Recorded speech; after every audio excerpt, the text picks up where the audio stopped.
Hello, नमस्कार. तर चला आता आली आहे पिठोरी अमावस्या जवळ आणि पिठोरी अमावस्या म्हटलं की बैलपोळा असतो, बैलाची पूजा केली जाते. तर आमच्या इथे विदर्भामध्ये ना बैलपोळा म्हटलं की प्रत्येकाच्या घरात पुरणाच्या पोळीचा नैवेद्य असतो. तर आज आपण ना विदर्भ पद्धतीने पुरणाची पोळी कशी बनवायची ते बघूया. आणि ही जी पोळी आहे ना, ही तुम्ही 7 दिवस पुरण जे असतं तेच तुम्ही स्टोअर करून ठेवू शकता आणि तुम्हाला जेव्हा वाटेल तेव्हा तुम्ही हे गरम-गरम ह्याच्या पोळ्या करून खाऊ शकता. तर चला आपण रेसिपीला सुरू करूया. त्याच्या आधी इथे मी सगळं साहित्य काय-काय घेतलं आहे, किती प्रमाणात घेतलं आहे, सगळं लिहून दिलेलं आहे. त्या पद्धतीने तुम्ही हे सगळं घ्यायचं आहे. त्याआधी चॅनलवर नवीन असाल तर सबस्क्राईब नक्की करून घ्या. व्हिडिओ पूर्ण बघा, लाईक करा आणि शेअर करा. तर आता ना इथे मी चण्याची डाळ घेतलेली आहे, 1.5 कप घेतली आहे. 1 कप मी आत्ता घेतली, अर्धा नंतर मी ॲड केली होती. तर ही ना स्वच्छ धुवून घ्यायची, ह्याच्यामध्ये पाणी घालायचं आणि ह्याला कुकरला छान 4-5 शिट्ट्या काढून घ्यायच्या. आपल्याला डाळ जी आहे ना ती चांगली चोपडी शिजवून घ्यायची. आता आमच्या इथे कटाची आमटी वगैरेचा काही प्रकार नसतो, नुसती पुरणाची पोळीसोबत कढी म्हणा, पकोडे असतात आणि तूप असतं. त्यामुळे काय असतं ना, आम्ही जास्त पाणी घालत नाही. तर जेवढी डाळ शिजायला पाणी हवं असतं ना तेवढंच पाणी ह्याच्यामध्ये घालायचं असतं. तर आता ही जी डाळ आहे आपली शिजून झालेली आहे, चांगली चोपडी शिजली पाहिजे. आता माझ्याकडे पुरण यंत्र नाही आहे, त्यामुळे मी काय करते ना मिक्सरमध्ये बारीक करते. तर काय करायचं आहे ना, याच्यात पाणी वगैरे काहीही ॲड नाही करायचं आहे, फक्त मिक्सरला फिरवून घ्यायचं आहे आणि चांगलं चोपडं करून घ्यायचं आहे. आणि डाळ शिजवतानासुद्धा आपल्याला त्याच्यात जास्त पाण्याचा वापर करायचा नाही आहे. त्यामुळे कसं आहे ना, की जितकी डाळ शिजेल तेवढंच पाणी आपल्याला त्याच्यात टाकायचं आहे. आता हे बघा, इतकं चोपडं आपल्याला हे बारीक करून घ्यायचं आहे. आणि त्याच्यानंतर ना आपल्याला ज्याच्यात हे आपण शिजवणार आहोत त्याच्यात ह्याला काढून घ्यायचं. आता शिजवताना ना थोडी जाड बॉटमची कढई किंवा गंज घ्या, जेणेकरून हे खालून लागणार नाही आणि तुम्हालाही जास्त हाताला ताण पडणार नाही शिजवताना. तर मी काय करते ना, एक कढई घेतलेली आहे ट्रिपल लेअरवाली, ज्याच्यामध्ये थोडंसं जाड असतं त्याचं बेस बॉटम. अशा याच्यामध्ये मी ते पुरण शिजवते, ज्याच्यामुळे काय होतं ना, ते स्टिक पण होत नाही आणि खालून लागत पण नाही आणि छान शिजतं.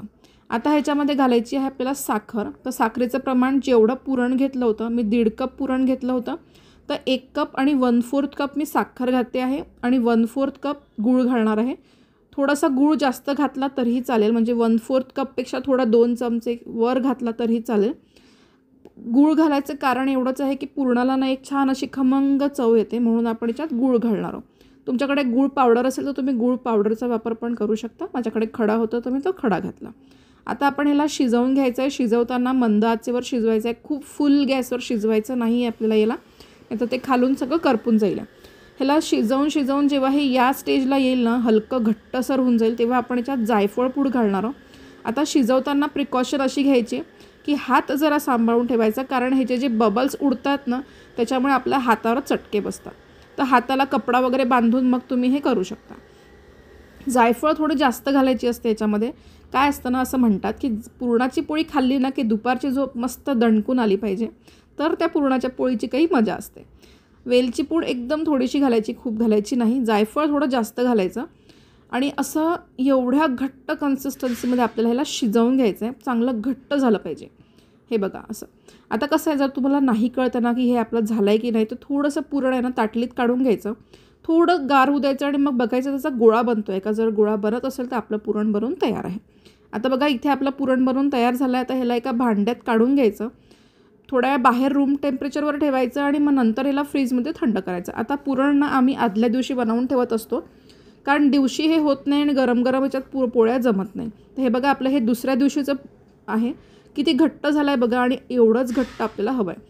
तर आदल्या दिवशी सकाळी पुरण करून ठेवायचं, दिवसभर त्याला बाहेर ठेवायचं आणि रात्री फ्रीजमध्ये ठेवायचं आणि सकाळी पोळ्या करायच्या आधी त्याला बाहेर काढून ठेवून द्यायचं. आता हे झालं पुरणाचं. आता आपण चपातीचा डो बनवून घेऊ, म्हणजे पोळ्यांसाठी कणिक मळून घेऊया. त्याच्यासाठी मी इथे 1 कप गव्हाचं पीठ घेतलं आणि अर्धा कप मैदा घेतला आहे. तुम्ही पूर्ण गव्हाचं पीठ पण घेऊ शकता आणि पूर्ण मैद्याचं पीठ पण घेऊ शकता. त्याच्यात थोडीशी फक्त कणिक घालावं लागते बाइंडिंगसाठी. आता ह्याच्यात थोडंसं मीठ घातलं आहे, 1 चमचा तेल घातलं आहे. ह्याचं आता आपण कणिक मळायची आणि ह्याची जी कणिक मळताना ना एकदम सॉफ्ट मळायची, खूप घट्ट नाही मळायची किंवा एकदम अशी हे पण नाही करायची, टाईट पण नाही करायची, एकदम लूज आणि सॉफ्ट अशी भिजवायची आपल्याला. तुम्ही बघा स्क्रीनवर तुम्हाला दिसत असेल किती सॉफ्ट भिजवलेली आहे. आता ह्याला ना एक अर्धा पाऊण तास साईडला ठेवून द्यायचं आणि त्याच्यानंतर ना ह्याच्या पोळ्या खूप छान होतात. त्यामुळे लगेच भिजवल्या 10-15 मिनटात ह्याच्या पोळ्या करायला घ्यायच्या नाही आहे. चांगलं अर्धा पाऊण तास तुम्ही ह्याला भिजत साईडला मुरत ठेवून द्यायचं आहे. आता गोळा घ्यायचा आहे छोटासा ह्याचा गोळा जो असतो ना कणकीचा हा कमी घ्यायचा आणि पुरण त्याच्या दुप्पट घ्यायचं. तर छोटासा गोळा घ्यायचा, हलका लाटून घ्यायचा आणि त्याच्यामध्ये आपलं हे पुरण भरून घ्यायचं आणि ह्याच्या चपात्या लाटून घ्यायचा. आता हे बघा, तुम्ही बघितलं मी पुरण थोडं जास्त घेतलं. पुरण घ्यायचं, ह्याच्यामध्ये चांगलं भरून घ्यायचं आणि हे जे पुरण बनवलेलं आहे ना हे फ्रीजमध्ये तुम्ही 6 ते 7 दिवस आरामात स्टोअर करून ठेवू शकता आणि जेव्हा वाटेल तेव्हा तुम्ही ह्याच्या चपात्या करून खाऊ शकता. आता कसं असतं ना, आमच्याकडे पोळ्या करून ठेवत नाही, जशा लागेल तशा आम्ही गरम गरम करून खात असतो, कारण ह्या गरमच छान लागतात. ह्या थंड झाल्या ना की ह्याला पाहिजे तशी चव चांगली लागत नाही.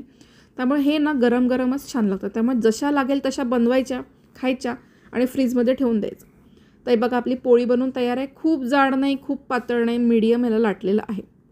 आता ह्याला आपण तव्यावर टाकायचं आहे, दोन्ही बाजूने शेकून घ्यायचं आहे. तूप वगैरे काहीही आम्ही लावत नाही, नुसतं असंच शिजवून घेतो ह्याला तव्यावर आणि नंतर मग ह्याच्यावरून मस्त अशी तुपाची धार सोडायची खूप सारं आणि एन्जॉय करायची गरम गरम पुरणाची पोळी. तूप घालायचं आणि तुपामध्ये ना हात जरा मोकळा ठेवायचा, कारण या पोळीला ना तुपाशिवाय मजा येत नाही, खूप अल्टिमेट लागते. सो ही रेसिपी नक्की ट्राय करून बघा आणि मला सांगा तुम्हाला रेसिपी कशी वाटली. थँक्यू.